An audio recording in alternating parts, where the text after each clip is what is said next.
بسم اللہ الرحمن الرحیم۔ عید الفطر کی 13 سنتیں۔ احادیث میں عید کے دن کی متعدد سنتیں مرکوز ہیں۔ ایک، صبح سویرے اٹھنا۔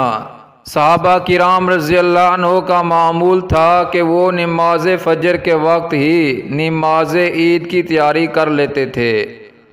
حضرت ابن عمر رضی اللہ عنہ کے بارے میں منقول ہے کہ وہ مسجد نبوی صلی اللہ علیہ وسلم میں فجر کی نماز پڑھتے اور پھر اس حال میں عیدگاہ کی طرف نکل پڑتے۔ دوسرا، غسل کرنا۔ رسول اللہ صلی اللہ علیہ وسلم نے فرمایا، اے مسلمانوں کی جماعت، اللہ تعالیٰ نے اس دن کو مسلمانوں کے لیے عید کا دن بنایا ہے، لہٰذا تم اس دن غسل کرو۔ تیسرا، مسواک کرنا۔ چوتھا، نئے یا جوتے کپڑے موجود ہوں پہننا۔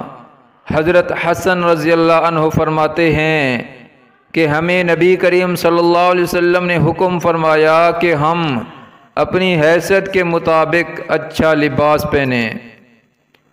خود رسول اللہ صلی اللہ علیہ وسلم عید کے دن خوبصورت اور عمدہ لباس زیب تن فرماتے۔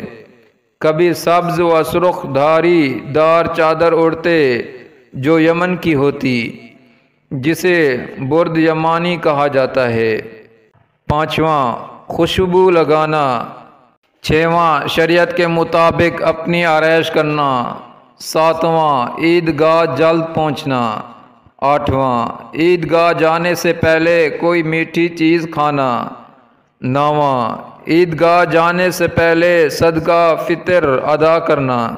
دسواں، عید کی نماز مسجد کے بجائے عیدگاہ یا کھلی میدان میں پڑھنا۔ گیارہواں، ایک راستے سے عیدگاہ جانا اور دوسرے سے واپس آنا۔ بارہواں، اللہ اکبر لا الہ الا اللہ اللہ اکبر وللہ الحمد، ایسا ایسا کہتے ہوئے عیدگاہ کی طرف جانا۔ 13واں، نماز عید کے لیے پیدل جانا۔